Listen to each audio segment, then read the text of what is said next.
손님들 계실 때 너무 그렇게 티내지 마세요. 돈 안 펴없는 늙은이가 멀쩡히 앉아있는 것보다 뭐라도 하는 게 낫잖아요. 틀린 말 아니잖아요. 어머님 재산 하나도 없이 다 쓰셨잖아요. 그러니까 이렇게라도 일하셔야죠. 안 그래요? 제대로 좀 하라고. 돈이 없으면 가족에게조차 투명인간 취급을 받는 세상입니다. 하지만 만약 그 초라한 노모의 등 뒤에 수십억의 자산이 숨겨져 있었다면 어떨까요? 이것은 자신을 가정부 취급했던 며느리에게 건물을 통째로 빼앗아 복수한 한 할머니의 통쾌하고도 서글픈 이야기입니다. 사연의 주인공은 올해 75이 되신 이순자 여사님입니다. 평생을 남편과 함께 시장 바닥에서 억척스럽게 장사를 하며 보냈습니다. 동트기 전에 일어나 채소를 손질하고 오가는 손님들의 정겨운 목소리에 하루의 힘을 얻고 늦은 밤 장부를 맞추던 그 모든 순간이 바로 그녀의 인생이었습니다. 부엔 삶이었지만 더없이 행복했습니다. 남편은 과묵한 사람이었지만 늘 묵묵히 그녀의 곁을 지켜주었고 귀한 아들 하나를 얻어 키우며 그들은 작지만 견고한 가정을 꾸려나갔습니다. 가게 셔터를 올릴 때마다 남편은 먼저 미소 지으며 말하곤 했습니다. 여보, 우리 오늘도 힘내봅시다. 그 말 한마디가 그녀에게는 무엇보다 큰 위안이었습니다. 아들이 세상에 나왔을 때 남편은 갓난아기를 품에 안고 조용히 눈물을 훔쳤습니다. 이 아이만큼은 우리처럼 고생시키지 맙시다. 부부는 그렇게 서로에게 굳게 약속했습니다. 그러던 어느 날 청천벽력 같은 일이 일어났습니다. 남편이 갑자기 쓰러진 것입니다. 병원에서 내린 진단은 말기암이었고 제대로 손 한번 써보지 못한 채 남편은 허망하게 그녀의 곁을 떠나고 말았습니다. 장례를 마치고 텅 빈 집으로 돌아왔을 때 그녀는 오랫동안 현관문 앞에서 서성였습니다. 분고리를 잡은 손이 사시나무처럼 떨렸고 저분 너머에 더는 남편이 없다는 현실이 도무지 실감나지 않았습니다. 남편의 옷장을 정리하던 그녀는 그 안쪽 가장 깊은 곳에서 낡은 보자기에 감싸인 무언가를 찾아냈습니다. 조심스럽게 보자기를 풀어 내용물을 확인한 그녀는 그 안에 1kg짜리 금괴가 무려 20개나 들어있는 것을 발견했습니다. 남편이 한평생 허리띠를 졸라매며 모아온 부부의 노후를 위한 자금이었습니다. 그 옆에는 편지 한 통이 놓여 있었습니다. 당신, 이건 우리 노후를 위해 모아둔 거요. 절대 함부로 쓰지 말고 정말 필요할 때만 쓰시오. 남편의 필체를 보는 순간 참았던 눈물이 본물처럼 터져 나왔습니다. 하지만 그녀는 차마 그 금괴에 손을 댈 수 없었습니다. 그것은 남편이 남긴 마지막 운기이자 두 사람의 소중한 약속이었기 때문입니다. 평생을 함께한 남편의 마음이 고스란히 담겨있는 귀한 유산이었습니다. 대신 그녀는 더욱 필사적으로 일에 매달렸습니다. 새벽에는 청소일을 나갔고 낮에는 공장에서 부품을 조립했으며 저녁에는 식당 주방에서 설거지를 했습니다. 수마디가 퉁퉁 붓고 허리가 끊어질 듯 아파왔지만 오직 아들을 생각하며 고통을 견뎠습니다. 아들이 고등학교에 진학할 무렵 학비가 모자라 잠시 망설였지만 결국 일을 하나 더 늘리는 쪽을 택했습니다. 주말도 반납한 채 일했고 명절에도 쉬지 못했습니다. 아들이 걱정스러운 얼굴로 엄마, 제발 몸 좀 아끼세요라고 말할 때면 그녀는 애써 웃으며 답했습니다. 엄마는 괜찮아. 이렇게 일하는 게 체질에 맞아. 속마음과 다른 말이었지만 아들 앞에서는 언제나 든든한 버팀목이 되어주고 싶었습니다. 그렇게 아들은 무사히 대학을 마치고 번듯한 직장에 들어갔습니다. 아들이 결혼할 여자가 있다며 인사를 시켰을 때 그녀는 진심으로 기뻤습니다. 드디어 아들도 제 짝을 만나 가정을 이루는구나 싶어 마음이 벅차올랐습니다. 하지만 현실적인 문제가 발목을 잡았습니다. 아들의 신혼집 전세 자금도 마련해야 했고 며느리 될 아이에게 보낼 예단도 준비해야 했습니다. 며칠 고민하던 그녀는 결국 금괴 5개를 처분하기로 마음먹었습니다. 그 은방 주인이 물었습니다. 어르신, 이거 무척 귀한 물건인데 정말 파시는 겁니까? 그녀는 말없이 고개를 끄덕였습니다. 자식 장가 보내는 일보다 더 귀한 게 세상에 어디 있겠어요. 그 돈으로 작은 전셋집을 얻어주고 정성을 다해 예단을 마련했습니다. 며느리는 처음에는 무척 고마워하는 듯 했습니다. 어머니, 정말 몸둘 바를 모르겠어요. 감사합니다. 하지만 오래지 않아 며느리는 그녀에게 더 이상 남은 재산이 없다는 사실을 알게 되었습니다. 아마도 아들에게 들었을 테지요. 우리 어머니, 내겨울 자금 대느라 있는 돈 다 쓰셨어. 바로 그 시점부터였습니다. 벼을이의 태도가 조금씩 달라지기 시작한 것이 말입니다. 벼을이는 이제 그녀를 대하는 눈빛부터가 예전과 달랐습니다.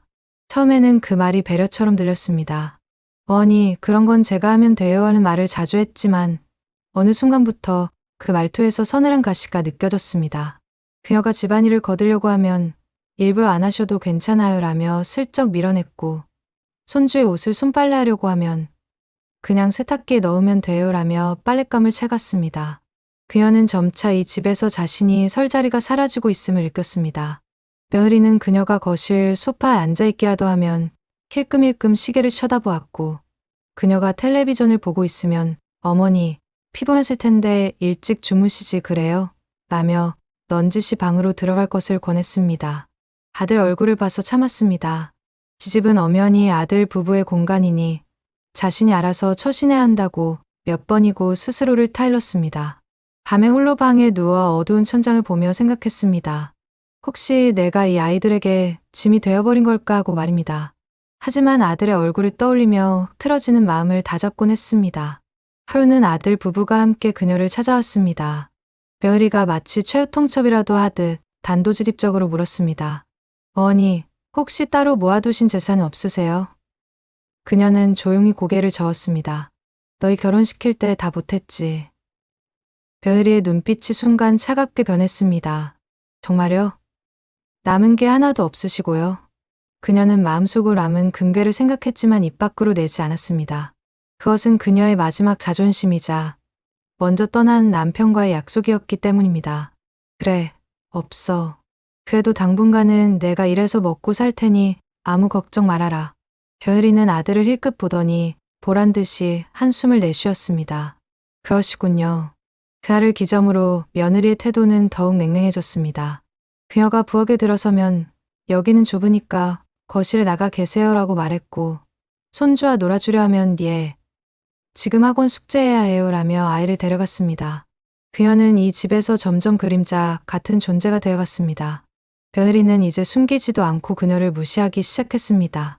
그녀가 정성껏 저녁 식사를 차려놓아도 누가 이런 거 해달라고 했어요? 라며 퉁명스럽게 말했고 집안을 깨끗하게 청소해 놓으면 제 방식이 있는데 왜 마음대로 건드리세요? 라며 신경질을 냈습니다. 그녀가 할 수 있는 일은 점점 사라져갔습니다.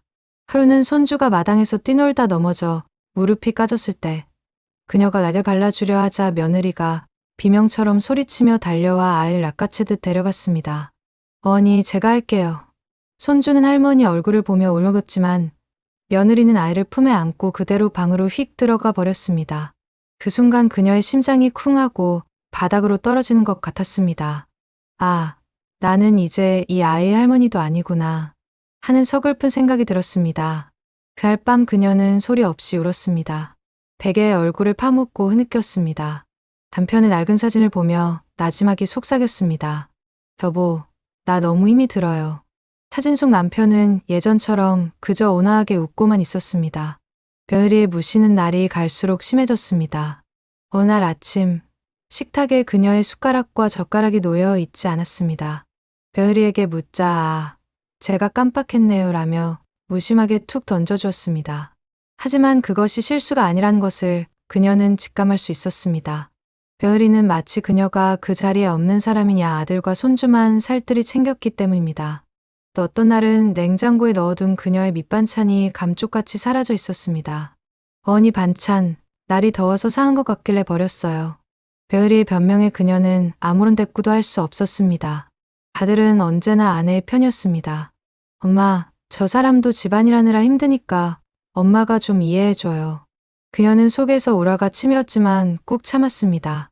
아들에게만큼은 초라한 모습을 보이고 싶지 않았습니다. 하지만 밤이 되면 어김없이 불면의 고통이 찾아왔습니다. 캄캄한 천장을 바라보며 내가 정말 이렇게까지 살아야 하는 걸까 하는 생각에 잠기곤 했습니다. 벼을이는 이제 그녀를 없는 사람 취급했습니다.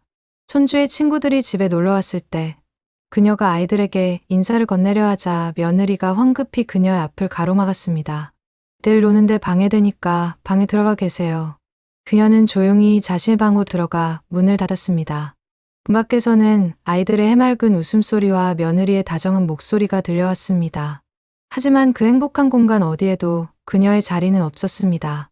마치 이 집의 유령처럼 떠도는 존재가 된 것만 같았습니다. 저녁 시간이 되면 며느리는 일부러 밥을 늦게 차렸습니다. 어머니는 먼저 시장하실 테니 식사하세요. 저희는 좀 이따 먹을게요. 그녀는 늘 혼자 밥을 먹었습니다. 끄우들 온기 하나 없는 썰렁한 식탁에서 찬밥을 씹으며 눈물을 삼켰습니다. 평생을 바쳐 키운 아들의 집에서 이런 대접을 받는다는 사실이 너무도 서러웠습니다. 밥알이 모래알처럼 느껴졌습니다. 도저히 목구멍으로 넘어가지 않았습니다. 하루는 며느리가 집에 친구들을 초대했습니다. 그녀는 오랜만에 실력을 발휘해 정성껏 손님맞이 음식을 만들었습니다. 도릇하게 전을 부치고 향긋하게 나물을 무치고 깊은 맛이 우러나도록 국을 끓였습니다. 개헌시장에서 장사하던 솜씨가 그대로 살아나 손이 익숙하게 움직였습니다. 음식을 상에 가득 차려내자 며느리의 친구들이 탄성을 질렀습니다. 세상에, 이걸 다 직접 한 거야? 정말 대단하다. 하지만 며느리는 뻔뻔하게 그녀의 공을 가로챘습니다. 응, 내가 아침부터 서둘러서 좀 준비해봤어. 며느리가 자신의 음식을 마치 자기가 만든 것처럼 자랑하는 목소리를 듣는 순간 그녀의 가슴이 와르르 무너져 내렸습니다. 친구 중 한 명이 물었습니다. 근데 어머님은 안 계셔? 며느리는 태연하게 대답했습니다. 아, 어머니는 오늘 볼 일 있으셔서 나가셨어. 그 말을 뒤로하고 그녀는 조용히 자신의 방으로 들어왔습니다. 문을 닫고 침대 끝에 걸터 앉았습니다. 숨이 부들부들 떨렸고 숨이 턱 막혀왔습니다. 거울 속에 비친 자신의 모습이 한없이 작고 초라해 보였습니다. 며느리는 그녀의 옷차림까지 타박하기 시작했습니다.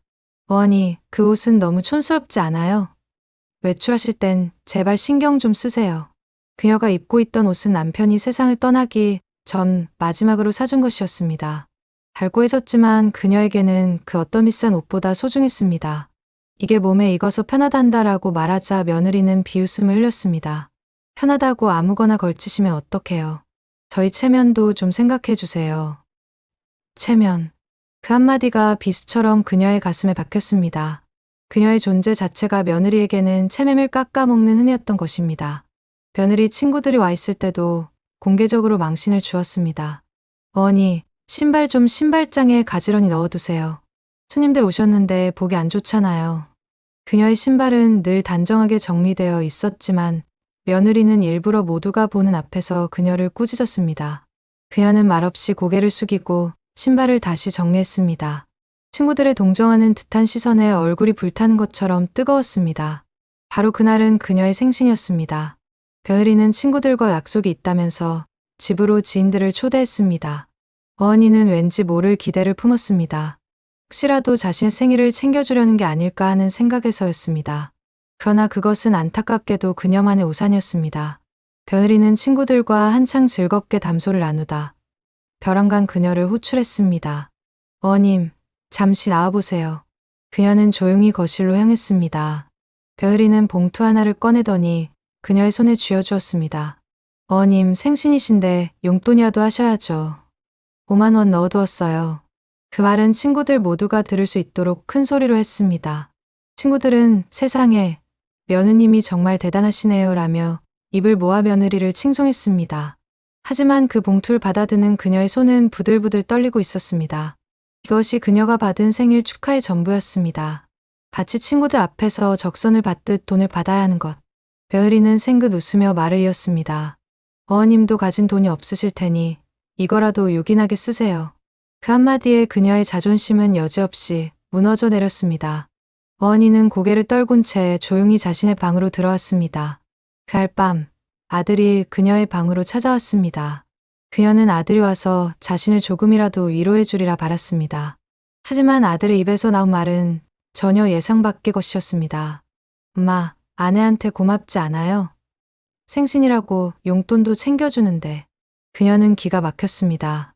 내가 진심으로 그렇게 생각하는 거니? 아들은 말없이 고개를 끄덕였습니다. 엄마도 좀 이해해 주세요. 우리 사정이 그렇게 좋은 것도 아닌데 그래도 마음 써서 챙겨주지 않습니까? 그녀는 더는 할 말이 없었습니다. 하나뿐인 아들마저 며느리의 편이라는 사실을 깨달은 순간 그녀의 심장은 그야말로 산산조각 났습니다. 됐다. 이제 그만 나가보거라. 아들이 방을 나간 뒤 홀로 남겨졌을 때 그녀는 문득 남편이 남겨준 금괴가 떠올랐습니다. 이것을 저들에게 보여줘야 할까 하는 고민이 스쳤습니다. 하지만 차마 그럴 수는 없었습니다. 그것은 그녀의 마지막 남은 자존심이었고 며느리 같은 사람에게는 결코 보여주고 싶지 않았습니다. 거울 앞에 앉아 자신의 얼굴을 들여다보았습니다. 깊게 팬주름과 생기를 잃은 눈빛. 그것이 바로 평생을 헌신하며 살아온 그녀의 현재 모습이었습니다. 벼을이의 외면과 아들 방치는 어느덧 그녀의 일상이 되어버렸습니다. 아침에 일어나 인사를 건네도 며느리는 들은 척도 하지 않았고 아들은 출근 준비에 바빴습니다. 손주는 할머니의 시선을 애써 피했습니다. 벼을이가 무슨 말을 했는지 알 순 없었지만 손주는 더는 그녀를 할머니라 부르지 않았습니다. 그저 멀찍이 서 그녀를 쳐다볼 뿐이었습니다. 하루는 손주가 학교 과제로 가족 그림을 그려왔습니다. 그 그림 속에는 엄마와 아빠, 그리고 손주 자신만 있을 뿐이었습니다. 그녀의 자리는 없었습니다. 그 그림을 본 순간 그녀는 이 집에서 자신의 존재가 완벽히 지워졌음을 실감했습니다. 그날 밤 그녀는 소리 없이 울었습니다. 베개가 흠뻑 젖도록 눈물을 흘렸습니다. 남편의 사진을 꺼내 들고 나지막이 속삭였습니다. 여보, 나 정말 더는 못 견디겠어. 이렇게 사는 게 맞는 걸까요? 하지만 돌아오는 대답은 없었습니다. 깊은 정적만이 그녀의 곁을 맴돌았습니다. 며느리에게 새로운 계획이 생겼습니다. 은행에서 대출 받아 자신의 가게를 열겠다는 것이었습니다. 바로 카페였습니다. 며느리는 무척 들뜬 목소리로 말했습니다. 드디어 저도 제 가게를 갖게 됐어요. 아들도 덩달아 기뻐했습니다. 정말 잘 됐다. 열심히 해봐. 그녀는 축하의 말을 건넸지만 마음 한편으로는 불안감이 가시지 않았습니다. 며느리가 장사를 해본 경험도 없는데 빚까지 내서 시작하는 것이 과연 괜찮을까 하는 염려 때문이었습니다. 하지만 그녀의 걱정은 기우에 불과했습니다. 며느리의 카페는 소위 대박이 났습니다. 감각적인 인테리어가 좋다는 평이 퍼지면서 손님들이 구름처럼 몰려들었고 SNS에서도 유명세를 탔습니다.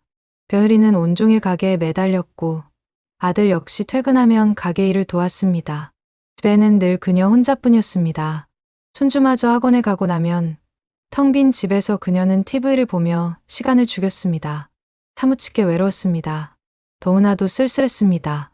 가게 일이 눈코 뜰 새 없이 바빠지자 며느리가 그녀를 찾았습니다.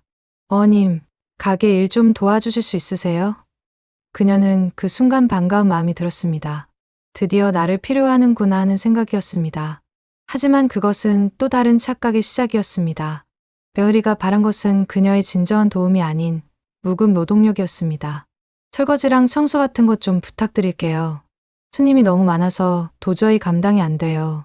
그녀는 순순히 고개를 끄덕였습니다. 알겠다. 내가 힘이 닿는 데까지 도와주마. 다음 날부터 그녀는 카페로 출근했습니다. 동이 트기도 전에 일어나 가게로 가서 바닥을 쓸고 닦았고 쌓인 설거지를 하고 쓰레기통을 비웠습니다. 손님이 붐비는 시간에는 주방에서 허리 한번 제대로 펴지 못하고 일했습니다. 며느리는 홀에서 환한 미소로 손님들을 응대했고 그녀는 보이지 않는 곳에서 꾸준히 일을 도맡았습니다. 회의는 끊어질 듯 아팠고 손은 물에 불어 퉁퉁 부어올랐습니다. 하지만 꾹 참았습니다. 그렇게라도 자신이 필요한 존재가 되고 싶었기 때문입니다. 그러나 며느리는 고맙다는 인사 한마디 건네지 않았습니다. 그녀는 주방에서 말없이 자기 몫의 일을 해냈습니다. 수독이 쌓인 접시를 닦고 더러워진 바닥을 청소하고 쓰레기를 분리수거했습니다. 영업이 끝나고 집에 돌아오면 온몸이 욕심거렸습니다. 회의는 굽혀지지도 않았고 손가락 마디마디는 물에 불어 흐물흐물했습니다. 거울에 비친 그녀의 모습은 한층 더 늙어 보였습니다. 주름은 더욱 깊어졌고 눈 밑의 그늘은 한층 더 짙어졌습니다. 하지만 며느리는 그녀의 노고를 알아주지 않았습니다. 아니, 알면서도 일부러 외면하는 듯 했습니다. 어머님, 오늘 설거지 산더미처럼 쌓여 있던데요? 어머님, 청소하실 때 구석구석 좀 신경 써주세요. 그녀가 아무리 애를 써도 며느리의 눈에는 늘 부족해 보였습니다. 그녀는 더 필사적으로 일했습니다. 새벽같이 출근해서 밤늦게까지 매달렸습니다. 끼니도 제대로 챙기지 못하고 일에 몰두했습니다. 하지만 며느리의 태도는 조금도 나아지지 않았습니다. 오히려 날이 갈수록 더 심해졌습니다. 어머님, 정말 이것 하나 제대로 못하세요? 그 말을 들을 때마다 그녀의 가슴은 무너져 내리는 것만 같았습니다. 어느 날 가게에 자주 오시는 단골 손님이 찾아왔습니다. 늘 상냥하게 인사를 건네주시던 중년 여성이었습니다. 그분이 주방에서 일하는 그녀를 보고는 며느리에게 물었습니다. 저기 주방에 계신 분은 사장님 어머니신가 봐요? 그녀는 순간 심장이 쿵 내려앉았습니다. 드디어 누군가 자신을 알아봐 주는구나 하는 생각에서였습니다. 하지만 며느리의 대답은 그녀의 기대를 산산조각 냈습니다. 아니에요. 그냥 저희 가게 일 도와주시는 파출부 아줌마예요. 그 말을 듣는 순간 그녀의 머릿속이 새하얘졌습니다. 파출부. 며느리는 그녀를 파출부라고 칭했습니다. 그녀는 엄연히 며느리의 시어머니이자 평생을 바쳐 아들을 키운 엄마인데 지금은 무급으로 가게 일을 돕고 있는데도 며느리는 그녀를 일당을 받는 파출부라고 했습니다. 쇠 들고 있던 접시를 놓칠 뻔했습니다. 심장이 터질 듯이 뛰었습니다. 눈물이 핑 돌았지만 필사적으로 참아냈습니다. 손님 앞에서 눈물을 보일 수는 없는 노릇이었습니다. 그녀는 고개를 깊이 숙인 채 계속해서 설거지에만 집중했습니다. 손끝이 사정없이 떨려왔습니다. 며느리의 모욕은 거기서 그치지 않았습니다. 손님이 돌아가자마자 며느리는 주방으로 들어와 쏘아붙였습니다. 어머님, 손님들 계실 때 너무 그렇게 티내지 마세요. 돈 한 푼 없는 늙은이가 멀뚱히 앉아있는 것보다 뭐라도 하는 게 낫잖아요. 그 말을 듣는 순간 그녀의 내면에서 무언가 툭 하고 끊어지는 소리가 났습니다. 평생을 억누르며 살아온 분노가 한꺼번에 폭발했습니다. 돈 없는 늙은이? 그녀가 되물었지만 며느리는 아무렇지 않다는 듯 말했습니다. 틀린 말 아니잖아요. 어머님 재산 하나도 없이 다 쓰셨잖아요. 그러니까 이렇게라도 일하셔야죠. 그녀는 더 이상 이성을 유지할 수 없었습니다. 너 지금 뭐라고 했니? 며느리는 어깨를 으쓱하며 대꾸했습니다. 사실을 말씀드린 것뿐이에요. 어머님이 저희한테 얹혀 사시는 거 맞지 않으세요? 그 순간 그녀의 눈에서 뜨거운 눈물이 왈칵 쏟아졌습니다. 태어나 처음으로 며느리 앞에서 보이는 눈물이었습니다. 내가 너한테 이딴 무시까지 당해야 할 이유는 없다. 며느리는 경멸하듯 코웃음을 쳤습니다. 아들이 가게에 도착했습니다. 그녀가 눈물을 흘리는 모습을 보고도 아들은 이유를 묻지 않았습니다. 며느리가 아들 귓가에 무언가 속삭였고 아들은 이내 고개를 끄덕였습니다. 그녀가 물었습니다. 너 내가 파출부로 보이니? 아들은 몹시 당황한 얼굴을 했습니다. 엄마, 갑자기 무슨 말씀이세요? 내 아내가 손님 앞에서 나를 파출부라고 소개했어. 너도 똑같이 생각하는 거냐고 물었다. 아들은 한동안 말을 잇지 못하다가 입을 열었습니다. 엄마, 그냥 실수로 한 말이겠죠. 오해하지 마세요. 실수. 아들은 끝까지 며느리의 편을 들었습니다. 그녀가 아무리 상황을 설명해도 아들은 며느리를 감싸기 바빴습니다. 엄마가 너무 예민하게 구시는 거 아니에요? 그 말을 듣는 순간 그녀는 모든 것을 체념하고 싶어졌습니다. 마지막 희망이었던 아들마저 그녀를 이해하지 못했습니다. 그녀는 아무 말 없이 가게를 나섰습니다. 집으로 걸어오는 내내 다리가 후들거렸고 가슴은 돌덩이를 얹은 듯 답답했습니다. 집에 도착해 현관문을 열고 들어선 순간 그녀는 그 자리에 풀썩 주저앉았습니다. 참아왔던 울음이 본물처럼 터져 나왔습니다. 그날 밤 그녀는 남편이 안겨준 금괴를 꺼내 들었습니다. 밝은 보자기를 풀자 영롱한 금괴 15개가 빛을 발했습니다. 5개는 아들 장가 보낼 때 썼으니 이제 남은 곳은 15개였습니다. 그녀는 금괴 하나하나를 소중히 어루만지며 생각했습니다. 이것이 나의 마지막 자존심이다. 며느리는 그녀가 무일푼이라고 업신여겼습니다. 파출부 취급까지 했습니다. 하지만 그녀에게는 이 금괴가 있었습니다. 남편이 평생을 바쳐 모아준 이 금괴가 그녀의 마지막 보루였습니다. 그녀는 굳게 결심했습니다. 이제 더는 당하고만 있지 않겠어. 나의 존엄을 되찾겠어. 금괴를 다시 보자기에 단단히 싸면서 며느리 가게가 있는 건물을 알아봐야겠다고 마음먹었습니다. 그 건물을 통째로 사들여 며느리를 쫓아낼 셈이었습니다. 그것이 그녀가 할 수 있는 가장 통쾌한 복수였습니다. 거울 속 자신을 보며 다짐했습니다. 기순자, 이제 당당해져. 그녀의 눈빛은 이전과 완전히 달라져 있었습니다. 더 이상 무기력한 노인이 아니었습니다. 다음 날 그녀는 며느리 가게 인근에 있는 부동산을 찾았습니다. 젊은 직원이 그녀를 보고는 물었습니다. 어르신, 무슨 일로 방문하셨습니까? 저기 카페가 있는 건물 말입니다. 혹시 매물로 나와 있나요? 직원은 깜짝 놀란 표정을 지었습니다. 아, 그 건물이요? 거기가 시세가 상당한데요. 얼마쯤 하는데요? 대략 수억 원 정도 합니다. 수억. 그녀가 가진 금괴 15개라면 충분히 감당할 수 있는 액수였습니다. 그 건물주 연락처를 좀 받을 수 있을까요? 직원은 의아해하면서도 명함 한 장을 건네주었습니다. 그녀는 고맙다는 인사를 남기고 부동산을 나왔습니다. 심장이 세차게 뛰기 시작했습니다. 이제 모든 것의 시작이야 하는 생각이 머릿속을 맴돌았습니다. 집으로 돌아온 그녀는 곧장 건물주에게 전화를 걸었습니다. 보세요. 제가 그 건물을 사고 싶어서 연락드렸습니다. 건물주는 반색했습니다. 아, 그러십니까? 한번 만나서 이야기 나누시죠. 며칠 뒤 드디어 건물 주인을 만날 수 있었습니다. 인상이 좋아 보이는 중년의 남성이었습니다. 어르신께서 이 건물을 매입하려는 분이 맞으신가요? 그렇습니다. 현금으로 바로 지불할 수 있습니다. 그 말을 듣자 건물 주인의 두 눈이 휘둥그레졌습니다. 저의 현금으로 말입니까? 네, 제가 평생을 꼬박 모은 돈이 좀 있어서요. 건물 주인은 이내 진주한 얼굴로 돌아왔습니다. 그렇다면 등기부등본부터 확인하시고 바로 계약서를 쓰시지요. 그녀는 말없이 고개를 끄덕였습니다. 모든 것이 일사천리로 진행되었습니다. 건물주는 사정이 있어 급하게 건물을 처분해야 했고 그녀는 하루라도 빨리 건물을 손에 넣고 싶었기 때문입니다. 일주일 뒤 그녀는 금괴 10개를 처분했습니다. 그 은방 사장이 놀란 얼굴로 물었습니다. 어르신, 이렇게 큰 돈을 한 번에 움직이셔도 괜찮으시겠어요? 네, 꼭 써야 할 곳이 생겨서요. 통장에는 건물을 사고도 남을 만큼의 두둑한 돈이 입금되었습니다. 잔금까지 모두 이체하고 건물의 명예 이전 서류를 손에 쥐었을 때 그녀의 가슴은 뜨겁게 차올랐습니다. 계약은 성공적으로 끝났습니다. 이제 이 건물은 온전히 그녀의 소유가 되었습니다. 등기 이전이 모두 끝나고 그녀는 새로운 등기부등본을 발급받았습니다.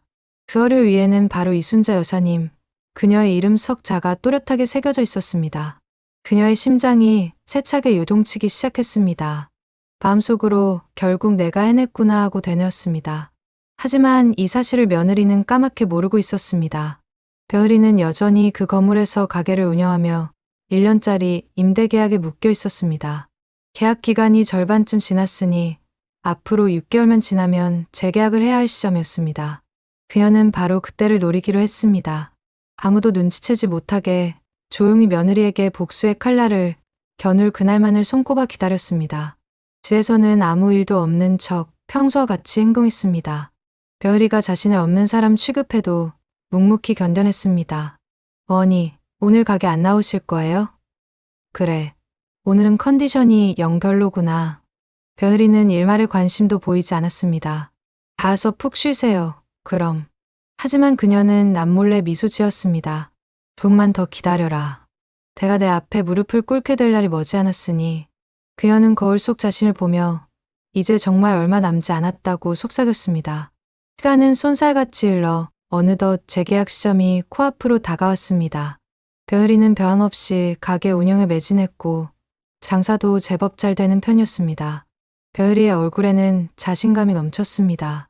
지난 1년간 장사가 꽤 괜찮았으니 재계약하는 건 식은 죽 먹기죠. 다들 역시 아내의 말에 기뻐했습니다. 그거 잘 됐네. 앞으로도 계속 번창하게. 하지만 며느리는 꿈에도 모르고 있었습니다. 건물주가 바뀌었다는 사실을, 그리고 그 새로운 건물주가 바로 자신의 시어머니라는 것을 말입니다. 그녀는 변호사 사무실 문을 두드렸습니다. 임대차 계약을 갱신하지 않겠다는 통보를 하고 싶습니다. 변호사는 차분하게 설명했습니다. 현행상과 임대차 보호법에 따르면 계약 만료 6개월 전부터 2개월 전 사이에 임차인에게 갱신 거절 의사를 통보해야 합니다. 건물주가 직접 건물을 사용하겠다는 것은 정당한 거절 사유에 해당합니다. 제가 직접 그 건물을 쓰겠다고 하면 정당한 사유가 되는 건가요? 네, 법적으로 아무런 문제가 없습니다. 그녀는 변호사에게 며느리에게 보낼 내용 증명 작성을 부탁했습니다. 그 내용은 더 이상 임대차 계약을 갱신할 의사가 없다는 것이었습니다. 변호사가 준비해준 서류에 그녀는 망설임 없이 서명했고 그 내용 증명은 계약 만료 6개월을 앞둔 시점에 정확히 며느리에게 전달되었습니다. 얼마 지나지 않아 며느리의 손에 내용 증명 우편물이 도착했습니다. 그날 저녁 집으로 돌아온 며느리는 안절부절 못하며 발을 굴렀습니다. 어머니, 정말 큰일 났어요. 글쎄 건물 주인이 바뀌었다지 뭐예요. 그녀는 아무것도 모른다는 듯 되물었습니다.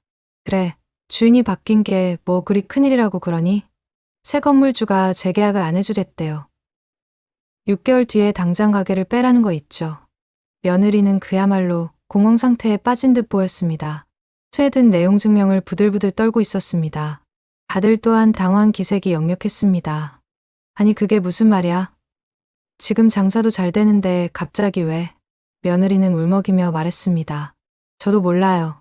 새 건물주가 막무가내로 안 된다고만 해요. 그녀는 속으로 회심의 미소를 지었습니다. 그래, 이제부터 시작이다. 며느리는 다음 날 곧장 부동산으로 달려갔지만 아무 소용이 없었습니다. 법적으로 건물주에게는 재계약을 거절할 권리가 있었기 때문입니다. 며느리는 절망에 빠졌습니다. 지난 1년간 가게에 쏟아부은 돈이 얼만데 이게 다 허사가 됐어요. 권리금 한 푼 못 건지게 생겼다고요. 아들도 뾰족할 수가 없어 막막해 했습니다. 그럼 이제 우린 어떻게 해야 하냐? 며느리는 가슴을 치며 말했습니다. 어떻게든 새 건물주를 만나서 사정이라도 해봐야겠어요. 며느리가 어떻게든 새 건물주와 연락을 취하려 했었지만 연락처조차 구할 길이 막막했습니다. 부동산에서는 건물주께서 직접 연락하는 것을 원치 않으십니다라는 말만 되풀이하며 철벽을 쳤습니다.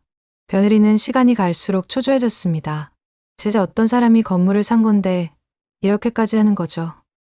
며느리는 매일 밤 깊은 한숨을 내쉬었고 급기야 아들과 다투는 일이 잦아졌습니다. 당신은 뭐 하는 사람인데 가만히 있어요. 뭐라도 알아봐야 할 거 아니에요. 나라고 뾰족한 수가 있냐고. 순식간에 집안 분위기는 얼음장처럼 차가워졌습니다. 하지만 그녀는 여전히 아무것도 모르는 척했습니다. 무슨 시끄러운 일이냐? 아, 어머니는 제발 신경 좀 끄세요. 며느리는 그녀에게 날카롭게 쏘아붙였습니다. 그녀는 조용히 자신의 방으로 들어와 소리 없이 웃었습니다. 아주 조금만 더 참으면 된다. 며느리가 괴로워하는 모습을 지켜보는 것만으로도 속이 다 후련했습니다. 평생 자신을 가사도우미 취급하며 무시하던 며느리가 제 발 앞에 엎드릴 날이 얼마 남지 않은 것입니다. 그녀는 거울을 보며 나지막이 속삭였습니다. 그래, 이제 거의 다 왔어. 그렇게 몇 달의 시간이 속절없이 흘렀고 계약 만료일은 성큼 다가와 있었습니다. 며느리는 가게를 정리해야 한다는 압박감에 하루하루 피가 마르는 듯 했습니다. 권리금은커녕 그동안 투자했던 돈까지 전부 날릴 판이었습니다. 며느리는 결국 집에서 눈물을 터뜨렸습니다. 지난 1년간 제가 쏟아부은 노력이 전부 물거품이 되어버렸어요. 아들도 한숨만 푹푹 내쉴 뿐이었습니다. 당장 이사갈 곳부터 알아봐야 할 텐데. 며느리는 지푸라기라도 잡는 심정으로 그녀에게 다가왔습니다. 어머니, 혹시 저희한테 돈을 좀 융통해 주실 수는 없을까요? 그녀는 단호하게 고개를 저었습니다. 나한테 그런 돈이 어디 있겠니? 며느리는 믿을 수 없다는 표정을 지었습니다. 정말요? 단 얼마라도 괜찮은데. 미안하지만 정말 한 푼도 없다. 며느리는 깊은 실망감에 고개를 떨구고 돌아섰습니다. 그녀는 속으로 쾌재를 불렀습니다. 이제 마지막 관문만 남았구나. 며느리가 절망의 나락으로 완전히 떠오르었을 때 자신이 바로 그 건물주임을 밝힐 계획이었습니다. 그때 며느리가 지을 표정이 어떨지 벌써부터 기대가 됐습니다. 그녀는 거울 앞에서 매무새를 바로잡았습니다. 이제 모든 것을 마무리 짓기 위해 변호사를 만나야 할 때라고 마음먹었습니다. 그날 밤 그녀는 벅찬 마음에 좀처럼 잠들지 못했습니다.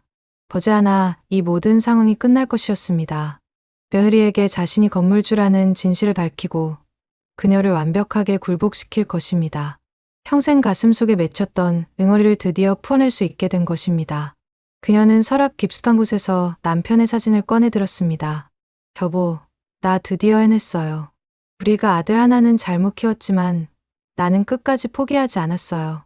당신이 남겨준 그 금괴 덕분에 내 마지막 자존심을 지킬 수 있었어요.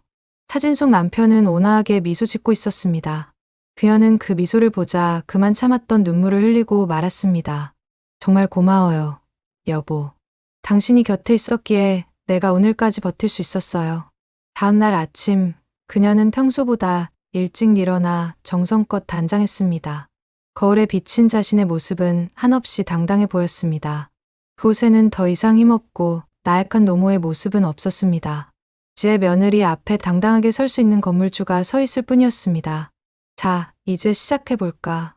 집을 나서는 그녀의 발걸음은 그 어느 때보다 가벼웠습니다. 그녀의 발걸음은 익숙한 금은방으로 향했습니다. 가지고 있던 금괴 중 일부를 더 현금화하기로 마음먹었습니다. 건물도 샀고 며느리도 곧 쫓아낼 테니 이제 그 돈으로 남은 인생을 편안하게 보낼 작정이었습니다. 금괴 5개를 추가로 내놓았습니다. 금은방 사장이 또 한 번 놀란 눈으로 물었습니다. 어르신, 이번에는 남은 걸 전부 처분하시는 건가요? 아니요. 당장 쓸 만큼만 바꿀 겁니다. 아직 필요한 곳이 좀 남아서요. 그녀는 여유롭게 미소 지었습니다. 금괴를 팔자 통장에는 다시 한번 두둑한 돈이 채워졌습니다. 이제 그녀는 어엿한 건물주의자, 넉넉한 노후 자금까지 확보한 사람이었습니다. 자신을 향해 땡전 한 푼 없는 늙은이라며 비웃던 며느리의 얼굴이 떠올라 실소가 터져 나왔습니다. 그녀는 곧장 며느리가 운영하는 카페로 들어섰습니다. 같이 처음 온 손님인 것처럼 자연스럽게 커피 한 잔을 주문했습니다. 며느리는 그녀를 발견하고는 화들짝 놀랐습니다. 어머니, 여긴 어쩐 일이세요? 그냥 커피 한 잔 할까 하고 들렀다. 며느리는 어색한 미소를 지으며 커피를 가져왔습니다. 커피를 음미하며 천천히 가게 내부를 훑어보았습니다. 며느리가 나름대로 정성을 들여 꾸민 흔적이 역력했습니다. 저 아기자기하게 꾸며놓았지만 며칠 뒤면 이 모든 것이 철거될 운명이었습니다.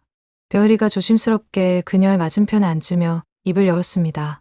어머니, 저희 이제 정말 벼랑 끝에 몰렸어요. 건물주가 끝까지 재계약을 안 해준대요. 그녀는 그저 고개만 까딱했습니다. 계기는 들었다. 이제 뭘 어떻게 해야 할지 하나도 모르겠어요. 지난 1년이 통째로 나아간 기분이에요. 며느리는 금방이라도 눈물을 쏟을 것처럼 하소연했습니다. 하지만 그녀의 마음속에는 일말의 동정심도 피어오르지 않았습니다. 과거 자신을 파출부처럼 부리던 며느리의 모습이 눈앞에 선했기 때문입니다. 참으로 안타깝게 됐구나. 어머니, 혹시 주변에 돈 빌릴 만한 사람이라도 없을까요? 글쎄다. 나의 아는 사람이 있어야 말이지. 며느리는 깊은 절망감에 빠진 얼굴이었습니다. 그럼 이제 어떡하죠? 그녀는 남은 커피를 모두 마시고 자리에서 일어섰습니다. 그럼 난 이만 가보마. 며느리는 힘없이 고개를 숙인 채 대답했습니다. 네, 안녕히 가세요. 며칠 뒤 복수의 날이 임박했음을 직감한 그녀는 자신의 통장을 들여다보았습니다. 남은 금괴를 판 돈까지 합쳐지자 통장에는 평생 써도 다 못 쓸 만큼의 돈이 쌓여 있었습니다. 그녀는 통장 잔고를 보며 벅찬 감정을 느꼈습니다. 그래, 내가 결국 해냈어. 한평생 고생만 하며 살았지만 이제 완벽한 경제적 자유를 얻은 것입니다. 지혜는 그 누구의 눈치도 살필 필요가 없어진 것입니다. 그녀는 다시 한번 변호사를 찾아갔습니다. 이제 슬슬 며느리에게 마지막 통보를 해야 할 때가 된 것 같습니다. 네, 임대차 계약 만료일이 얼마 남지 않았으니 영도소송을 준비할 시점입니다. 병도소송이라고요? 그렇습니다. 임차인이 자발적으로 가게를 비우지 않을 경우 법의 힘을 빌려 강제로 내보내는 절차입니다. 그렇게 진행해 주십시오. 변호사가 내민 서류에 그녀는 주저없이 서명했습니다. 제 며느리에게는 최후 통첩이 전달될 것입니다. 한 달 내로 가게를 비우지 않을 시 법적 조치에 들어가겠다는 경고장이었습니다. 그녀는 집으로 돌아와 차분히 그날을 기다렸습니다. 과연 며느리가 어떤 반응을 보일지 자목 궁금해졌습니다. 며느리는 여전히 가게 문을 열고 있었지만 가게를 비워줘야 한다는 압박감에 극심한 스트레스에 시달리고 있었습니다. 집에서도 며느리의 날카로운 신경질은 계속되었고 아들과의 다툼도 끊이지 않았습니다. 당신이라도 어떻게 좀 해봐요. 나라고 방법이 있냐고 몇 번을 말해. 며느리는 그 화풀이를 그녀에게까지 해댔습니다. 어머니는 왜 맨날 집에만 계세요? 답답하게 바람이라도 쐬고 오시든가요. 그녀는 조금도 동요하지 않고 대꾸했습니다. 지집이 내 집인데 내가 어디로 나가야 한다는 말이냐? 며느리는 순간 할 말을 잃고는 제 방으로 들어가 버렸습니다. 그녀는 속으로 옅은 미소를 지었습니다. 좀만 더 버텨라. 거지않아 내가 이 집에서 쫓겨나게 될 테니 벼을이가 고통스러워하는 모습을 지켜볼수록 마음 한구석이 시원해졌습니다. 평생 자신을 업신여겨온 며느리가 그 죗값을 톡톡히 치르고 있는 셈이었습니다. 그녀는 거울 속 자신을 바라보며 다짐하듯 중얼거렸습니다. 그래, 이제 정말 코앞이야. 조금만 더. 어느덧 계약 기간이 마지막 날을 넘겼습니다. 벼을이는 아무 일 없다는 듯 가게의 문을 열고 있었지만 법적인 관점에서는 불법으로 점유하고 있는 상태였습니다. 변호사로부터 한 통의 전화가 걸려왔습니다. 이제 법적 절차인 명도 소송을 시작할까요? 네, 그렇게 해주시지요. 얼마 지나지 않아 며느리의 가게로 법원에서 보낸 통지서 한 장이 도착했습니다. 병도 소송이 개시되었다는 내용이 담겨 있었습니다. 벼을이는 그야말로 정신이 혼미해졌습니다. 세상에, 이제 정말 법대로 하겠다는 거잖아. 아들 역시 크게 당황하기는 마찬가지였습니다. 이러다간 정말 쫓겨나겠어. 우리도 변호사를 알아봐야 하는 거 아냐? 하지만 변호사를 선임할 비용도 만만치 않았습니다. 벼을이는 집에서 통곡하기 시작했습니다. 지난 1년간 정말 모든 걸 바쳐서 일했는데 이게 다 무슨 소용이에요. 그녀는 자신의 방 안에서 그 모든 소리를 묵묵히 듣고 있었습니다. 벼을이가 아무리 울부짖어도 그녀의 마음속에는 작은 파문조차 잃지 않았습니다. 이제 끝이 보이는구나라고 되뇌며 거울 앞에 서서 매무새를 바로잡았습니다. 사실 모든 계약은 이미 마무리된 상황이었지만 그 모든 과정을 다시금 떠올리니 감회가 새로웠습니다. 부동산 사장님에게 처음 건물을 사드리겠다는 의사를 내비쳤을 때 그가 조심스럽게 물어왔습니다. 어르신, 혹시 지금 가게 세입자가 며느님이라는 사실은 알고 계신지요? 그럼요. 다 알고 있습니다. 그렇기 때문에 이 일을 비밀에 붙여주시길 부탁드리는 겁니다. 사장님의 눈이 동그래졌습니다. 아니, 그렇다면 이건. 네, 제가 모든 것을 밝힐 때까지는 그 누구에게도 발설하지 말아 주십시오. 사장님은 고개를 끄덕였습니다. 다 알겠습니다. 어르신의 뜻에 따라 처리해 드리겠습니다. 계약서 마지막 칸에 자신의 이름을 적는 순간 그녀의 손끝이 미세하게 떨려왔습니다. 하지만 그것은 두려움이 아닌 짜릿한 기대감이었습니다. 평생을 서름 속에 살아왔던 그녀가 드디어 며느리를 제압할 수 있는 막강한 힘을 손에 쥐게 된 것이었습니다. 계약이 성사되고 등기 이전까지 끝났을 때 그녀는 그 서류 뭉치를 가슴에 꼭 품었습니다. 내가 해냈어. 드디어 내가 해내고야 말았어. 건물 매입을 위한 모든 절차가 마무리되던 그 순간을 떠올려 보니 통장에 남은 잔고와 등기부등본의 소유자란에 이순자라고 선명하게 새겨진 자신의 이름을 보며 눈물이 핑 돌았습니다. 여보, 당신이 남겨준 그 금덩이 덕분에 내가 이렇게 허리를 펴게 됐어요. 법무사 사무실 나와 고개를 들어 하늘을 바라봤습니다. 유난히 푸르고 맑은 하늘이었습니다. 이제 그 아이를 만나러 할 때가 됐군. 그녀는 발걸음을 서둘렀습니다. 벼을이가 운영 중인 카페를 향하는 그녀의 발걸음은 날아갈 듯 가벼웠습니다. 그때 집으로 돌아와 등기부등본을 다시 한번 꼼꼼히 들여다보던 기억이 생생합니다. 수대지번과 건물 면적, 그리고 무엇보다 중요한 소유자 항목, 기순자. 그곳에는 그녀의 이름 석자가 또렷하게 3번이나 박혀 있었습니다. 그녀는 그 서류를 책상 위에 펼쳐놓고 한참이나 응시했습니다. 그것이 현실이구나라고 생각했습니다. 벼을이는 아직 아무것도 알지 못합니다. 자신이 매일같이 장사하는 그 가게 건물의 진짜 주인이 바로 시어머니라는 것을. 자신이 그저 가진 것 없는 늙은이가 아니라 8억 원짜리 건물을 가진 주인이라는 사실을 말입니다. 그 생각만으로도 가슴이 뻥 뚫리는 기분이었습니다. 그녀는 등기부등본을 복사해 한 분은 깊숙이 보관하고 다른 한 분은 며느리에게 보여줄 목적으로 따로 챙겨두었습니다. 그날 밤 그녀는 정말 오랜만에 깊은 잠에 빠져들었습니다. 악몽도 가슴을 짓누르던 답답함도 없었습니다. 오히려 상쾌하기까지 했습니다. 아침에 일어나 거울을 보니 자신의 얼굴에 생기가 도는 것이 느껴졌습니다. 그래, 오늘부터 모든 것이 바뀔 거야. 벼을이는 여전히 새로운 건물주가 누구인지 전혀 감을 잡지 못했습니다. 부동산 측에서 그녀의 신원을 철저하게 함구해 주었고 모든 연락은 변호사를 통해서만 오갔기 때문입니다. 벼을이는 하루가 멀다 하고 부동산에 전화를 걸었습니다. 새로운 건물주 분이 대체 누구신가요? 직접 만나서 이야기라도 나눠보고 싶습니다. 하지만 부동산 사장님의 태도는 확고했습니다. 죄송하게 됐습니다만 건물주께서 본인의 신원이 밝혀지는 것을 원치 않으십니다. 며느리는 절망감에 휩싸였습니다. 아니, 이유가 뭐예요? 저희가 뭘 그렇게 잘못했는데요. 집으로 돌아온 며느리는 아들에게 하소연을 늘어놓았습니다. 아무래도 이상한 사람이 건물을 인수한 것 같아. 얼굴 한번 비추지도 않고 재계약은 무조건 안 된다고만 하니 말이야. 아들 역시 답답함을 토로했습니다. 변호사한테는 물어본 거야? 물어봤지. 그런데 법적으로 아무 문제가 없대. 전부 건물주의 정당한 권리라잖아. 그녀는 그 대화를 엿들으며 속으로 비웃었습니다.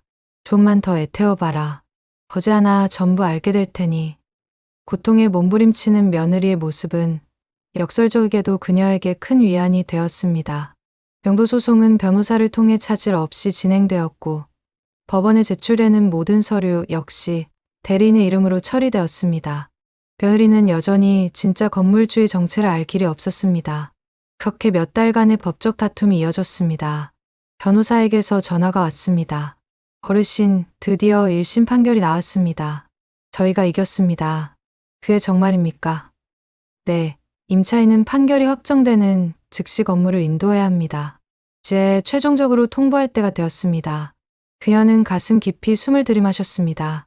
이번에 보내는 통지서에는 제 실명을 기재해 주세요.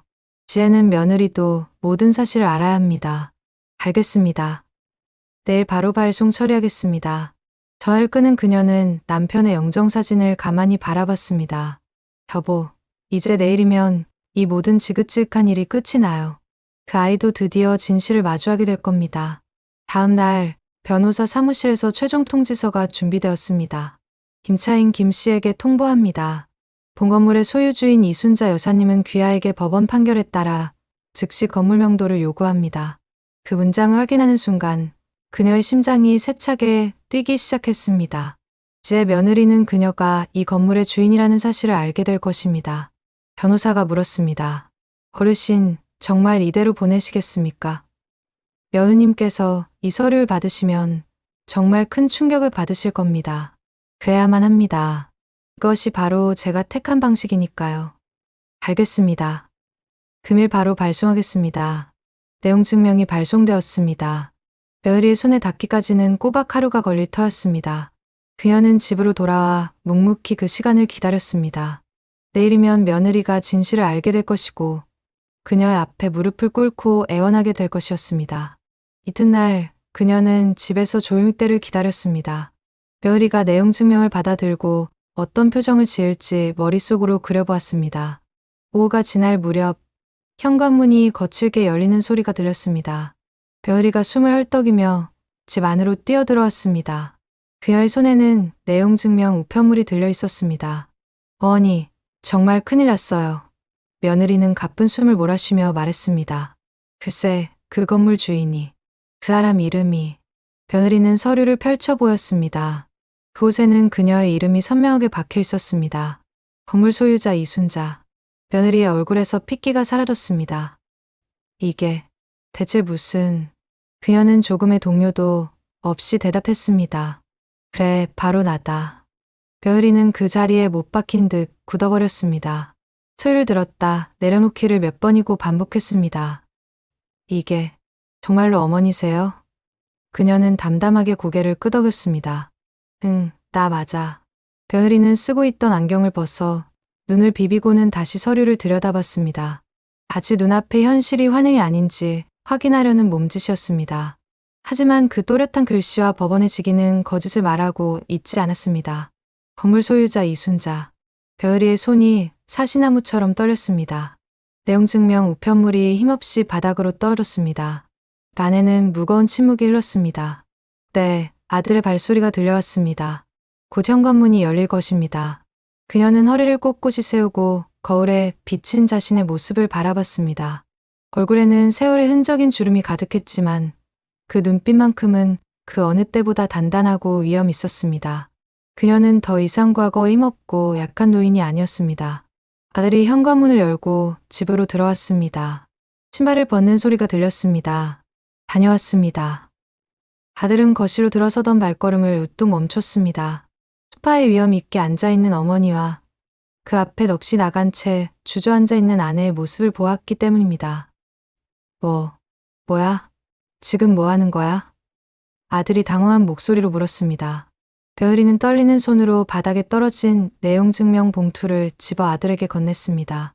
여보, 이거 한번 봐봐. 아들은 의아한 표정으로 봉투를 받아들었습니다. 뭔데 그래? 이게 대체 뭐야? 일단 열어봐. 제발 그냥 열어봐.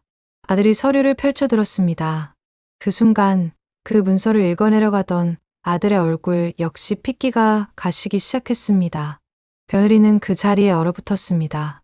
어머니가 건물주라고요? 그래, 내야 그 건물을 샀다. 벼을이는 도저히 믿기지 않는다는 얼굴로 서류를 다시금 쳐다봤습니다. 아니, 어떻게 이런 일이. 금괴 10덩이를 팔아서 샀지. 내가 나를 돈 없는 늙은이라고 부르지 않았더냐? 며느리는 벌어진 입을 다물지 못했습니다. 금괴요?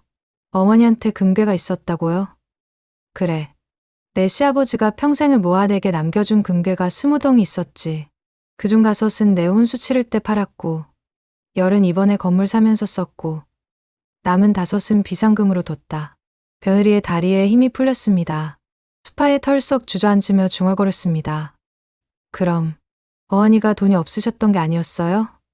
없다니, 가당킨 한 소리냐. 내가 8억짜리 건물을 전부 현금으로 주고 샀는데 말이다. 벼을이는 자신의 머리를 감싸 쥐었습니다. 이럴 수가. 왜 이제껏 한마디도 안 하셨어요? 그녀는 싸늘하게 웃었습니다. 내가 너한테 그런 것까지 일일이 말해야 할 이유가 있었을까? 넌 날 집안의 파출부보다 못하게 여기지 않았니? 벼을이는 굵은 눈물을 뚝뚝 흘리기 시작했습니다. 어머니, 제가 정말 잘못했어요. 그땐 제가 너무 경황이 없어서, 그렇게 정신이 없어서 시어머니를 남들 앞에서 파출부라고 소개했단 말이냐. 며느리는 아무 대꾸도 하지 못했습니다. 손님들 앞에서 그랬던 건 정말 실수였어요. 실수라고? 그럼 돈 없는 늙은이가 놀고 먹을 수는 없으니 뭐라도 해야 한다고 쏘아붙인 것도 실수였고. 며느리는 고개를 푹 숙였습니다. 조용합니다. 조용하면 끝나는 일이냐? 지난 1년간 내가 나에게 무슨 짓을 했는지 정녕 모르는 것이냐? 며느리는 입을 떼지 못했습니다. 그녀는 말을 이어갔습니다. 너는 나를 없는 사람 취급했다. 이 집에서도 내 가게에서도 내가 마치 사람이 아닌 것처럼 대했지. 벼을이는 울먹이며 말했습니다. 정말 죄송해요, 어머니. 다시는 안 그럴게요. 다시는 미안하지만 이제 너에게 그런 기회는 없어. 한 달 줄 테니 그 안에 가게에서 짐 빼거라. 벼을이는 고개를 번쩍 들고 그녀를 쳐다봤습니다. 어머니, 정말 이렇게까지 하실 거예요? 벼을이는 필사적으로 매달리기 시작했습니다. 어머니, 제발요. 제가 지난 한 달 동안 거기에 쏟아부은 돈이 얼만데요. 그게 나와 무슨 상관이야? 권리금 한 푼 건지지 못하고 나가면 저희는 길거리에 앉고 빚더미에 오르게 돼요. 그래서 어쨌다는 거냐? 그녀의 목소리는 얼음장처럼 차가웠습니다. 벼을이는 결국 무릎을 꿇고 말았습니다. 어머니, 제발 한 번만 눈 감아주세요. 다시는 어머니 속 썩이는 일 없을게요. 일어나거라. 어머니, 일어나지 못하겠느냐? 며느리는 떨리는 목소리로 물었습니다. 정말 재계약은 안 해주실 건가요? 그래, 안 한다. 너 때문에 내가 받은 고통이 얼마나 큰지 아느냐? 며느리는 끝내 울음을 터뜨렸습니다. 어떻게 저희한테 이러실 수 있어요? 지금 내가 겪는 고통은 내가 너 때문에 겪었던 세월에 비하면 아무것도 아니다. 아침 아들이 집 안으로 들어섰습니다. 벼을이는 아들에게 달려가 매달렸습니다. 여보, 믿을 수가 없어. 어머니가 우리 가게 건물의 주인이시래. 아들은 믿을 수 없다는 표정으로 그녀를 멍하니 바라볼 뿐이었습니다. 아들이 다급하게 물었습니다. 어머니, 대체 이게 다 무슨 상황이에요? 딱 내 눈에 보이는 그대로지. 이 건물을 내가 매입했단다. 설마 저희를 여기서 나가게 하시는 건가요? 그래. 아들은 말문이 막혔습니다. 어머니, 이건 정말 아니잖아요. 내가 심하다고? 내 처가 나한테 어떻게 행동했는지는 기억 안 나니? 아들은 아무런 대꾸도 하지 못했습니다. 벼을이는 그저 울기만 했습니다. 저희가 한 달 동안 얼마나 피땀 흘렸는데요. 새벽같이 나와서 깜깜할 때까지 일만 했다고요. 그건 내가 자초한 일이지. 권리금은커녕 투자금 한 푼도 못 돌려받으면 저희는 정말 길바닥에 놨는다고요. 이순자 여사님은 차갑게 응수했습니다. 그건 내 알 바 아니야. 너는 나를 가정부 취급했고 난 이제 건물주로서 내 권리를 찾는 것뿐이다. 벼슬이는 그 자리에 털썩 주저앉고 말았습니다. 세상에, 하나의 노력이 전부 허사가 됐어. 아들 역시 소파에 몸을 던지며 머리를 감쌌습니다. 어머니, 정말 이렇게까지 하셔야겠어요? 그녀는 단호하게 고개를 끄덕였습니다. 그래, 진심이야. 벼슬이가 그녀의 앞으로 다가와 다시 무릎을 꿇었습니다. 어머님, 그러면 이사갈 보증금이라도 빌려주시면 안 될까요? 내가 왜? 저희 수중에 정말 돈이 한 푼도 없어요. 대출 이자 내느라 전부 써버렸단 말이에요. 그녀는 팔짱을 끼며 싸늘하게 말했습니다.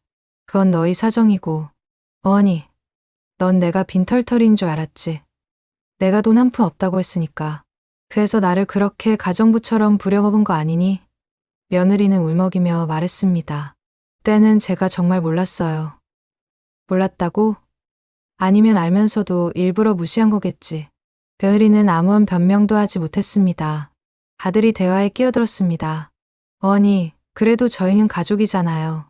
가족, 내 아내가 나를 파출부라고 불렀을 때 넌 뭐라고 했지? 아들은 입을 굳게 다무었습니다. 넌 그냥 옆에서 고맙다고 했잖니. 그 순간 나는 내 어머니가 아니었던 거니? 아들은 고개를 푹 숙였습니다. 그녀는 말을 이었습니다. 이제 와서 가족 운운하지 마라. 너희가 먼저 나를 가족으로 대했을 때나 할 수 있는 소리야.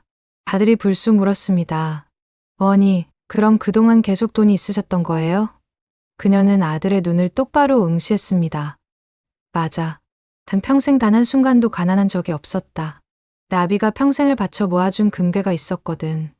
벼슬이는 이미 들어서 알고 있는 사실이었지만 또 한 번 충격을 받은 듯 고개를 떨궜습니다. 너희는 나를 돈 없는 늙은이라고 업신여겼지만 나는 그저 내 마지막 자존심을 지키려고 때를 기다린 것뿐이다. 벼슬이는 그 자리에서 완전히 무너져 내렸습니다. 말 그대로 온몸에 힘이 풀린 듯 바닥에 주저앉아 통곡하기 시작했습니다. 안 돼요. 이럴 리가 없어. 아들 또한 큰 충격을 받은 듯 한동안 말을 잇지 못했습니다. 어머니, 그럼 왜 진작 말씀을 안 하셨어요? 내가 굳이 말해야 했니? 너희는 내가 돈 없는 늙은이이길 바랐던 것 같은데 그게 무슨 말씀이세요? 내 아내가 손님들 앞에서 나를 뭐라고 소개했는지 벌써 잊었니? 아들은 차마 고개를 들 수 없었습니다. 그녀는 며느리를 똑바로 쏘아보며 말했습니다. 너는 나를 파출부라고 소개했어. 돈 없는 늙은이가 뭐라도 해야 하지 않겠냐고 했지. 벼슬이는 통곡하며 고개를 가로저었습니다. 제가 그때 제정신이 아니었어요. 정말 잘못했습니다. 미안하다는 말로 끝날 일이야. 너는 지난 한 달간 나를 사람으로 보지도 않았어. 벼슬이는 그녀의 다리를 붙잡고 애엄했습니다. 어머님, 제발 한 번만 용서해 주세요. 그녀는 그 손을 매정하게 뿌리쳤습니다. 너무 늦었다. 그녀는 소파에 자리를 잡고 앉아 나지막이 말했습니다. 넌 기억하고 있니? 내가 가게 주방구석에서 그릇을 닦고 있을 때 말이다. 벼슬이는 고개를 들지 못했습니다. 어떤 손님이 나를 보며 혹시 어머니시냐고 물었을 때 내 입에서 나온 말이 뭐였지? 며느리는 벌벌 떨리는 목소리로 겨우 대답했습니다. 제가 파출부라고. 그래, 파출부. 넌 내 시어미를 사람들 앞에서 파출부라고 했어. 그게 나한테 얼마나 큰 모욕이었는지 상상나 하니? 며느리는 터져나오는 울음을 주체하지 못했습니다. 정말 죽을 죄를 지었습니다. 그리고 돈 없는 늙은이가 놀고만 있으면 뭐하냐고 했지. 뭐라도 벌어야 한다고? 며느리는 아무 대답도 하지 못했습니다. 그녀는 말을 이어갔습니다. 바로 그 돈 없는 늙은이가 8억 원짜리 건물을 샀다. 그리고 이제 너를 여기서 쫓아내는 거고. 아들이 보다 못해 끼어들었습니다. 어머니, 제발. 입 다물어. 그녀는 처음으로 아들을 향해 고함을 질렀습니다. 너 또한 마찬가지야. 내 아내가 나를 그렇게 모욕할 때 넌 대체 어디서 뭘 하고 있었지? 벼슬이는 그녀의 발치에 완전히 엎드려 빌었습니다. 어머님, 제발 부탁입니다. 제가 정말 잘못했습니다. 이제 와서 빌어봐야 아무 소용없다. 뒤에 한 번만 기회를 주세요. 기회. 너는 나에게 단 한 번이라도 기회를 준 적이 있니? 며느리는 말문이 막혔습니다. 그녀는 자리에서 일어나며 말했습니다. 한 알 줄 테니 가게 빼. 그렇지 않으면 법대로 강제 집행 절차를 밟을 거다. 어머님. 그리고 권리금 같은 건 꿈도 꾸지 마라. 법적으로 내가 여기서 받아갈 수 있는 돈은 단 한 푼도 없어. 벼혜리는 바닥에 엎드린 채 서럽게 울었습니다. 아들이 그녀의 앞을 가로막았습니다. 어머니, 이건 너무 가혹하시잖아요. 가혹해? 내 아내가 나에게 저지른 짓이 훨씬 더 가혹했어. 그래도 저희는 가족이잖아요. 가족이라면 시어머니를 파출부라고 부르니, 가족이라면 돈 없는 늙은이라고 그렇게 무시해도 되는 거고? 아들은 더 이상 아무 말도 할 수 없었습니다. 그녀는 자신의 방으로 향하며 마지막 통보를 남겼습니다. 한 달 안에 집 모두 정리해. 이게 나의 마지막 경고다. 방문을 쾅 닫고 들어오자 문 밖에서 며느리의 통곡 소리가 새어 나왔습니다. 어떡하면 좋아. 어떻게 우리한테 이럴 수가 있어. 아들이 아내를 달래는 목소리가 희미하게 들려왔습니다. 여보, 일단 진정해.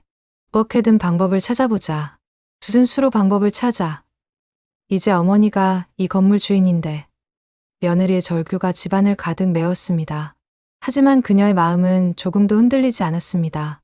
오히려 가슴이 뻥 뚫리는 듯 시원했습니다. 평생을 억누르고 살아온 우라가 이제야 겨우 풀리는 것만 같았습니다. 거울 앞에 선 그녀의 얼굴에는 옅은 미소가 번지고 있었습니다. 그 미소는 당당했습니다. 더는 무시당하고 사는 힘없는 노인이 아니었습니다. 이제 그녀는 건물주였고 자신을 무시한 며느리를 내쫓을 힘을 가진 사람이었습니다. 그녀는 남편의 사진을 보며 나지막이 속삭였습니다. 여보, 우리가 드디어 해냈어요. 당신이 남겨준 그 금괴 덕분에 내가 잃어버렸던 존엄을 되찾았어요. 사진 속 남편은 세상에서 가장 환한 미소를 짓고 있었습니다. 그 미소가 마치 그녀를 향한 축복처럼 느껴졌습니다. 정말 고마워요, 여보. 그렇게 한 달이라는 시간이 흘렀습니다. 벼혜리는 마침내 가게를 정리해야만 했습니다. 그녀는 그 모든 과정을 묵묵히 지켜보았습니다. 벼혜리가 애정을 쏟아 꾸몄던 내부 장식이 하나둘씩 뜯겨나갔습니다. 예쁘게 내걸었던 가게 간판이 내려오고 손님들로 북적이던 테이블과 의자들도 모두 치워졌습니다. 벼혜리는 눈물을 훔치며 짐을 꾸렸습니다. 한 달간의 내 모든 노력이 이렇게 허무하게 사라지는구나. 아들도 침통한 표정으로 함께 짐을 옮겼습니다. 벼혜리는 마지막으로 텅 빈 가게를 둘러보았습니다. 여기서 내 꿈을 펼치고 싶었는데 하지만 이제 그 꿈은 산산조각 났습니다. 권리금은커녕 투자금도 회수하지 못했습니다. 닿은 것은 오직 막대한 대출금뿐이었습니다. 벼혜리는 모든 것을 잃은 사람의 표정으로 가게를 떠났습니다. 그녀는 텅 비어버린 가게를 바라보았습니다. 깔끔하게 정리된 그 공간은 이제 온전히 그녀의 것이었습니다. 부동산 중개인에게서 전화가 걸려왔습니다. 사모님, 바로 새로운 세입자를 알아볼까요? 네, 그렇게 해주세요. 알겠습니다. 며칠 지나지 않아 새로운 임차인이 나타났습니다. 빵집을 열고 싶어하는 젊은 부부였습니다. 월세는 어떻게 되나요? 한 달에 300만 원입니다. 마음에 드네요. 바로 계약하겠습니다. 계약은 일사천리로 이루어졌습니다. 그녀는 이제 매달 300만 원의 고정적인 수입을 얻게 되었습니다. 평생 몸으로 일하며 살아왔는데 이제는 가만히 있어도 돈이 들어오는 삶이 시작된 것입니다. 집안의 분위기도 달라졌습니다. 벼혜리는 더 이상 그녀에게 함부로 굴지 못했습니다. 오히려 항상 그녀의 눈치를 살폈습니다. 어머님, 저녁 식사 준비해 드릴까요? 하지만 그녀는 단호히 거절했습니다. 됐다. 나는 내 방에서 혼자 먹을란다. 그녀는 더는 며느리와 한 공간에서 밥을 먹고 싶지 않았습니다. 자신의 방에서 편안하게 식사하고 텔레비전을 보고 책을 읽었습니다. 그 무엇과도 바꿀 수 없는 평화였습니다. 그동안 며느리의 눈치를 보며 숨막히게 살았던 날들이 마치 꿈처럼 느껴졌습니다. 이제 그녀는 완벽한 자유를 얻었습니다. 어느 날 저녁 아들이 그녀의 방문을 조심스럽게 두드렸습니다. 어머니, 잠시 들어와도 될까요? 무슨 일이냐? 드릴 말씀이 있어서요. 그녀는 마지못해 문을 열어주었습니다. 아들은 방으로 들어오자마자 그녀의 앞에 무릎을 꿇었습니다. 어머니, 제가 정말 잘못했습니다. 이제 와서 그런 말이 무슨 소용이니. 정말 죄송합니다. 제가 어리석어서 어머니의 마음을 헤아리지 못했어요. 그녀는 여전히 차갑게 대꾸했습니다. 내 아내가 나를 파출부라고 부를 때도 돈 없는 늙은이라고 무시할 때도 너는 그저 방관했어. 조용합니다. 정말 드릴 말씀이 없습니다. 사과로 해결될 문제가 아니야. 너는 내 어미를 버린 거다. 아들은 소리 없이 눈물을 떨궜습니다. 어머니, 그만 나가보거라. 어머니, 제발. 나가라고 했다. 그녀는 차갑게 방문을 가리켰습니다. 아들은 고개를 숙인 채 방을 나갔습니다. 문이 닫히자 그녀는 깊은 한숨을 내쉬었습니다. 아들의 사과를 과연 받아들일 수 있을지 그녀 자신도 알 수 없었습니다. 마음에 새겨진 상처가 너무나도 깊었습니다. 세월이 흘러 돌이켜보면 그녀는 자신의 결정이 과연 옳았는지 확신할 수 없다고 합니다. 며느리를 내쫓은 일로 아들과의 관계는 회복하기 어려울 만큼 멀어졌습니다. 하지만 그녀는 자신의 자존심을 지켜냈습니다. 더는 누구에게도 무시당하지 않습니다. 딸 꼬박꼬박 임대료가 들어오고 경제적으로도 완벽한 자유를 누리고 있습니다. 며느리는 지금 다른 동네에서 작은 식당을 다시 시작했다는 소식을 전해 들었다고 합니다. 매우 어렵게 살고 있다고 합니다. 아들 역시 늘어난 빚 때문에 고생이 심하다고 합니다. 가끔은 그 소식에 마음이 쓰일 때도 있다고 합니다. 하지만 결코 후회하진 않는다고 말합니다. 며느리가 자신을 파출부라고 불렀을 때 느꼈던 그 수치심, 돈 없는 늙은이라고 무시당했을 때의 그 모멸감, 그 기억들은 평생 지울 수 없는 상처로 남았다고 합니다. 자신의 선택이 너무 독했던 걸까? 아니면 자신의 존엄을 지키기 위한 당연한 행동이었을까? 며느리에게 너무 가혹했던 걸까?